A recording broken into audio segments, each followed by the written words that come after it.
Welcome to Detroit. Doesn't matter if you have one ass cheek and 3 toes. I will beat your ass. You can drown them. And that's what we gotta be. That's who we have to be. Because that's our domain. That is our domain. Because we'll tread water as long as it takes to fucking bury you.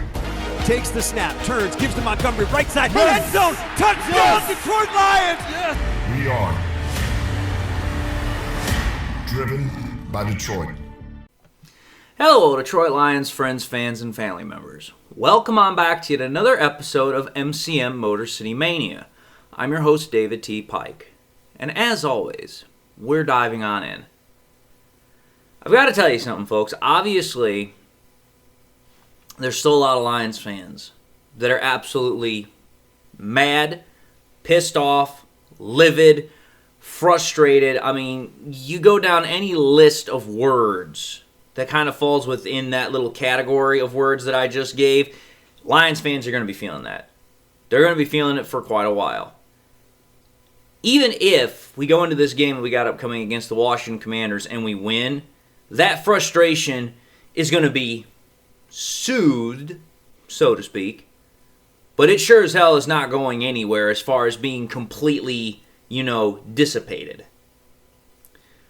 But I've got some, I wouldn't necessarily call it good news, but it's news that has a huge impact on what the Lions can reasonably expect over the next couple of weeks. Let me tell you exactly what I mean. In the NFL, teams kind of live in what I would like to call this very unusual and kind of cruel world. Because you have to think about it. You can have teams that one moment can be on top of the world. They can feel like they're the best team in the NFL for a week, 2, 3, whatever the case might be. And then all of a sudden something happens rather suddenly, and that team can go from the straight top of the world to the bottom of the world. Sometimes either literally or figuratively. It doesn't really matter. Now, for the Lions, their position in this world, at least figuratively anyway, got rocked following the 27-24 loss at the hands of the Vikings. That was a loss that shocked, appalled, and angered a lot of Lions fans. And the reason why is because everybody and their brother had the same understanding, had the same thought process going into that game, that the Lions had every discernible advantage, and they were the heavy favorites to win the game prior to kickoff. And yet, despite that, the reason that we lost, poor play calling, dismal execution, and uncharacteristic sloppy mistakes are what caused the Lions to defeat themselves. Let's call that for what it is. Did the Vikings play a good game plan? Yes, they did. Did the Vikings do things that threw us off in that game? Yes, they did. But as Dan Campbell said, it wasn't because, they were doing anything different. It wasn't because they were doing anything new or fancy or special. They just played a really sound game, and we didn't. And you have to think about that for what it truly means. It means that even though the Vikings played a very good game as far as executing, and we didn't, and though we lost, you still have to take a look at the final score. We only lost by 3 points. So even on a day when everything offensively goes completely damn wrong virtually, we still, with everything else that was going wrong, almost found a way to win that game. I know a lot of people don't want to look at it that way. I know a lot of people don't want to view it that way. I know a lot of people don't want to have that thought process because they are still pissed. Believe me, I'm still pissed. But the fact of the matter is, the reality is that despite the fact that the Lions had probably one of their worst overall performances that we've seen out of them over the entirety of the Dan Campbell era, ever since they've become the team that they are, despite having everything virtually just go completely awry and them do almost everything wrong to lose the game, they still only lost that game by 3 points. It's not like the Vikings absolutely blew the doors off of Ford Field. It's not like the Vikings absolutely dominated the Lions. The Vikings just played a much better game, and we kept shooting ourselves in the foot because of all the reasons that I just stated. Poor play calling, dismal execution, and uncharacteristic sloppy mistakes. That's why we wound up losing. I still think John Morton has a heavy hand in that, because notice how I said poor play calling first. But all those other things I just mentioned also factor into that. And that's why following the loss, there is this great plethora of emotions that exists surrounding the Lions, which primarily comes from the Lions' own fan base, and justifiably so. Myself included, and many other fans fervently believe that John Morton, in one sense or another, definitely not intentionally in my opinion, because I don't believe that's the case at all, but in some way or another is not letting loose the Lions to absolutely play the game that they're used to playing. And there's a reason why I know that. We've seen times in the past where the Lions are limited with injuries, they don't have all the players that they're used to having, and you know what? They're using backups, whatever the case might be, and they're still able to play fast and loose and have those explosive plays. So it's like, if we could do that in the past, why are we not doing it now? The only thing that's different between then versus now is the offensive coordinator. So it's like John Morton, in one way or another, is inadvertently holding back this offense from being able to fully let loose and play the game that we're used to seeing. Now, I understand that the offensive line is a major issue right now, and it's causing problems that are causing the offense to be able to function. You don't have great interior protection up front either for running or throwing the ball, which that right there is going to cause problems, because the one thing we know about the Lions is they love to run it up the gut, they love to run it down your throat, and they need that interior offensive line to be able to hold its blocks and pass plays, so that way they can get those intermediate throws set up and also the play action game set up. But at the same time, that's why I'm saying that even though the player execution is not there, that still primarily falls on Morton and Fraley, because they're the coaches. It's their jobs to fix it. It's their jobs to make sure that those players are fundamentally sound, so that way they're able to go to the game and execute. And so far, both of them have failed to do it. But I'm going to say this. There are a couple of things that, in my opinion, allow the Lions to have hope. Still have hope. Because I'm going to tell you this right now. As pissed as I was after the game against the Vikings, I have not lost hope. I have not lost hope that the Lions can win. I have not lost hope that the Lions can still be successful. I have not lost hope in Dan Campbell. I have not lost hope in anything associated with the Lions. So despite my anger, I have not, and I refuse to give up hope on the Lions for the season. And there's several reasons why. And these reasons are the massive breaks that I'm referring to in this episode. Let's take a look at reason number one. And that comes from Dan Campbell himself. Now, some people might say, well, how exactly is Dan Campbell providing a massive break for the Detroit Lions? Here's how. Most of the time, when coaches sense that something is wrong, they will just go into overdrive mode to try and protect the team and try and figure out a way to fix the problem. And they will just do whatever they have to do to try and fix it. Campbell's not necessarily going into an overdrive mode. What he's doing is he's presenting the facts, he's presenting the case as he knows it, and he is saying, listen, there's no reason to panic. There's no reason to start thinking that the ship is falling apart and we have to throw out the baby with the bathwater. Now, part of me remains skeptical on that front when it comes to the offense, but I'm going to tell you this right now. Despite my skepticism, I trust him. I trust him because Dan Campbell has been down this road before, and I've been down this road with Campbell before as well. Now, some might say that Campbell is doing this to be an optimistic, put a positive spin on things, and, having a brave front. But let's analyze the reality and the facts here. Let's seriously actually do that, because that's what I delve in. First and foremost, Campbell has never once lied to the fans or misled them. He may not have told them the whole truth the whole time, but he's never just outright lied. Campbell is the straightest shooter in the NFL when it comes to talking to the fans and to the media. And if he says there's a problem, and he acknowledges it, he accepts its existence, then you can believe that that's the truth. But at the same time, if he says that the problem is not a devastating problem, it's not a problem that is, going to completely derail things, and that it is correctable, and that all they have to do is just work it out, continue to fix on things that they know are not working, then I believe that that's going to be the case. And there's past history that shows this. Go back to 2021 in the beginning part of 2022 all the way to the midpoint. We kept hearing that exact same thing out of Dan Campbell week after week after week. We're this close. We are this close to busting it open. We're this close to getting things on the right track. And everybody wanted to say that Campbell was just absolutely loony. It's like, dude, there's no way that what you're saying is true. There's just no way.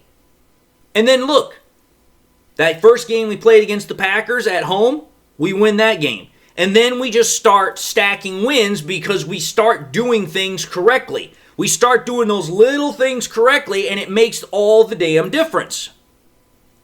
So that's one reason why. But the second reason why I'm not worried, or rather I should say I have worry, but I'm not to the point of panic mode just yet. I'm still trusting Campbell, and I will continue to trust Campbell, and I have hope, is because of the fact that as bad as the offense has performed in terms of being able to do the things that we know it can do, you have to take a look at where the offense is right now in terms of the statistics. We are still ranked third best in the NFL in terms of points being scored. We're still a top 3 offense in terms of scoring points.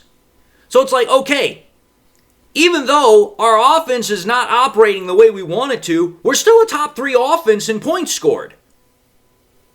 Now, is that because of Morton? I don't think so. I think that's more to do with the players that we have. But the point I'm trying to draw with all this is that Campbell has always been our rock, he is our leader, and he has always been honest and proven that he knows what he is doing and talking about.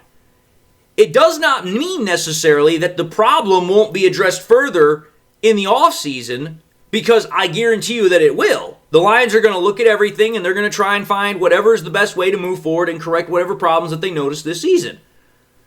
But Campbell knows that the best way of attacking the problem is not to push the panic button and then start getting everybody, completely anxious. The best way to get the problem fixed is the best way that he knows how to get it done. Get back to work. Work on the problem and fix it. And as long as Campbell has that viewpoint, that's a massive break, because that steady rock leadership is what is going to help the Lions get through this little period of adversity they're in right now. So that's number one. Number two, this has to do with outside of the organization. And this is a massive break for the Lions because of what we have found out with upcoming opponents that we have. The Lions got massive news for the second stretch of the season because of two things, well, I should say actually three things that are important due to two opponents that we're playing upcoming. And that's the Commanders and that's the Packers. The Commanders we play immediately next. We have to go out to Washington to play them.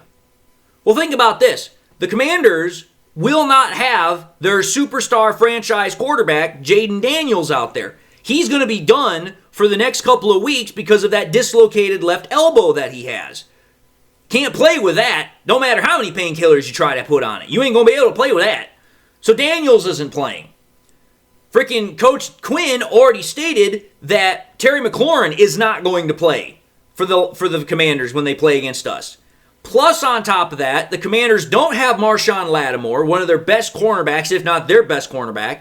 And then, on top of that, the Commanders just found out that a guy that Lions fans are all too familiar with, Luvu, is suspended for the game because of the fact of him constantly breaking the rules. The most recent infraction is with the hip drop tackle. But the reason that Lions fans remember him is because of that absolutely illegal hit that he put on Jared Goff in the playoff game last year. So that right there is four big players that the Commanders are not going to have for this game. That makes things immensely good for the Lions because it means, okay, We don't have to deal with Jaden Daniels, who makes a difference in the game. We don't have to deal with Terry McLaurin, who makes a difference in the game. We don't have to deal with Marshawn Lattimore. That does make a difference in the game. So now it's like, okay here. Those guys are all out for the Commanders. We should be getting back more defensive players either this week or next week.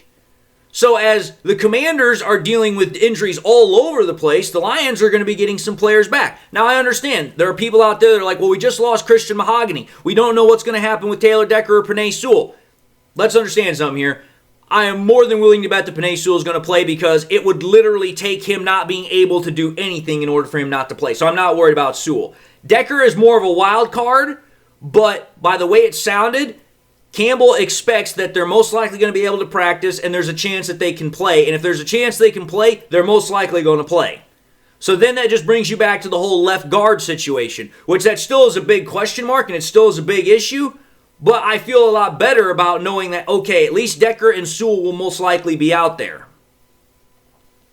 Now the other team that just had a massive injury news was the Packers. And the reason why that's big news for the Lions is because the Packers just lost probably one of, if not their best overall offensive weapon, and their offense is struggling even worse than the Lions is right now. The Packers just found out that Tucker Kraft, their breakout tight end this year, is done for this year because he just tore his ACL. So it's like, okay, here, you have a Packers offense that's floundering worse than we are. Their quarterback is playing way worse than the majority of other quarterbacks because he's making bad throws and boneheaded decisions. So it's like, okay here. The Commanders are coming into this game hobbled. They're not going to have their quarterback. They're not going to have their star receiver. They're not going to have their star cornerback. They're also going to lose another big defensive player. That's big news. That's a massive break for us. Then, when you play against the Packers in 2 weeks after that for Thanksgiving, the Packers aren't going to have arguably one of their best weapons. And their offense is already bad enough as it is. So when you think about that, that is also big news. Because if there's one thing we know with the Lions is that once they start winning, they start stacking wins. So if you can win against the Commanders, you can then potentially go into the Philadelphia game and try and win a hard-fought win there. No guarantee of that, absolutely not. But the Lions are a team that once you start stacking victories, it becomes a pattern. I'm just simply saying that that's what can happen, not that it will. So again, put everything in the proper perspective here, folks. The third reason, or the third break that we have is a break that because the rest of the teams in the NFL just don't have this in their tool shed, in their wheelhouse. The Lions are the best team in the NFL in responding to and bouncing back from adversity. They just are. There is no team in the NFL that does it better than the Lions. And the reason that we know that is because the Lions have not lost back-to-back games in damn near 3 years. And chances are they're going to be able to continue that trend when they play the Commanders next. And the reason why is because the Lions, while they know that their fans have expectations, obviously they know they have expectations. They keep showing out, they keep providing support to the team because they're expecting the team to win and they're expecting the team to succeed and they want to watch. But let's understand something here. The Lions have their own expectations of themselves, which I would state are even higher, more specific than what the fans do. Yes, the fans want to win a Super Bowl, but the Lions want to do it in a way to where it's like, listen, we just didn't win a one-off here. We are establishing and building something permanent. And on top of that, the Lions don't just want to win and succeed for others. Obviously, they want to win for the fans, and they want to win for the team and the organization, all that. That's in there. But primarily what they want to do is they want to win for themselves. And that is the most powerful motivation in and of itself for a team. Because it's like, listen, when you want to win for yourselves and you're wanting to win for the brother to the left and the right of you, that's hard to beat. And it's very helpful in overcoming any adversity. Then comes the next reason, which is reason number 4. I already kind of highlighted at it, but the Lions are getting reinforcements on defense.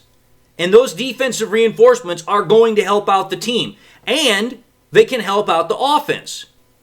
You don't believe me? I'm just going to put this out there. Go back to the 2015 Broncos. The Broncos 2015 team was a masterclass of defense. The best defense that we had seen in the NFL in a long time. But their offense made the Lions' offense right now just look absolutely like, the best thing since sliced bread. Our offense at least is scoring points for somewhat, and on top of that, we're still able to move the ball relatively well. But the 2015 Broncos, their offense was so bad that their defense had to score points to win games for them. So think about that. If the defense that the Broncos had in 2015 was able to get that team all the way to the Super Bowl, beat the NFL MVP at the time, which was Cam Newton, then think about this. If the Lions defense continues to play at a high level, granted it didn't play the best game against the Vikings this week, but if they continue to get better and play at a high level, and then you start adding back all those defensive playmakers that we're waiting on, such as Reed, such as Rodrigo, such as, Davenport, Pascal, and all these other players, you start putting those pieces back in, that's going to make the defense better.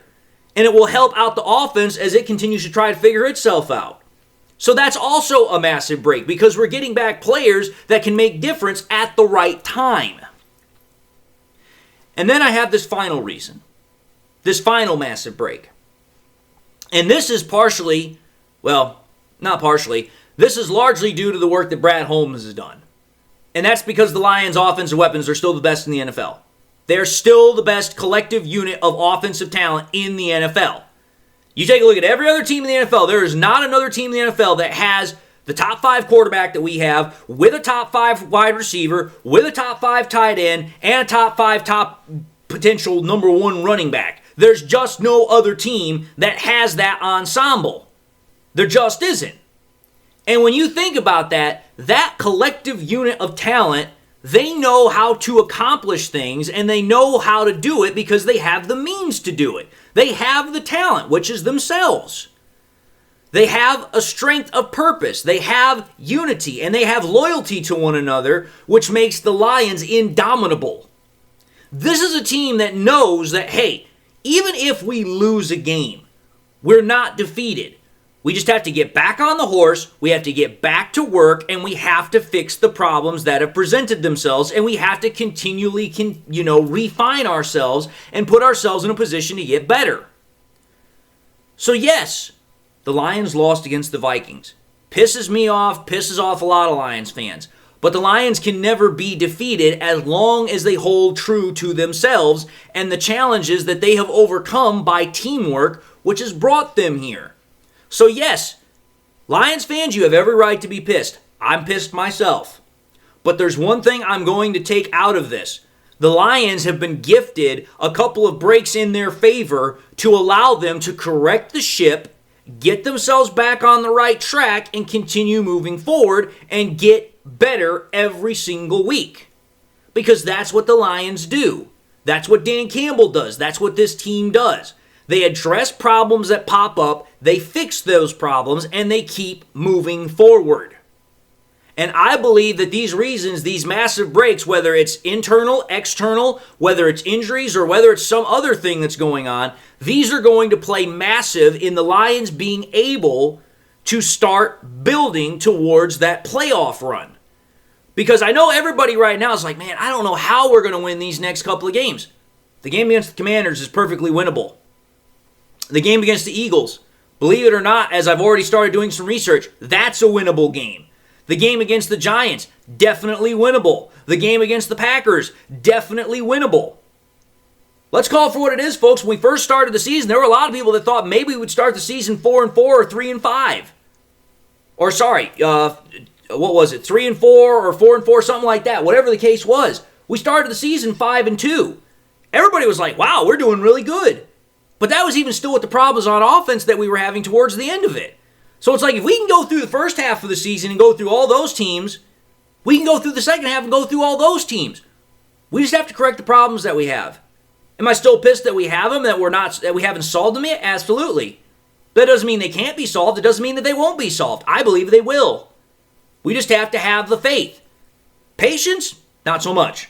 But I have the faith. My patience, however, has run out. So it's like, listen, you better start fixing the problems pretty damn quickly. But I'm going to still have faith and trust the process because that's what they have earned. That's what they have deserved. They have proven themselves time and again that they deserve and have earned the right to be trusted to know that they can fix themselves. And I believe that they will.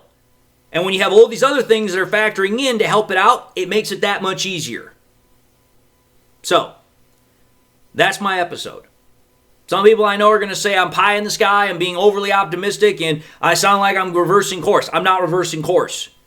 I'm still pissed off about the loss. I'm still not happy with John Morton, but I'm not losing faith. I'm not losing hope. I'm just now looking forward rather than continuing to focus on what happened with the Vikings game. Because you know what? You can't live like that. You have to let it go, and you have to move forward, and you have to move on to the next thing. Otherwise, you're going to stay stuck in the mud, and I will not do that. And I, as a podcaster, am not going to allow you to do that if you watch my content. You need to move forward, and you need to move on. So, I've come to the end of this episode, so I'm going to say thank you all for watching another episode of MCM Motor City Mania. If you like what you saw, by all means, I highly encourage you all to watch the next episode. Also encourage you all to do one of these three things: like, comment, and subscribe.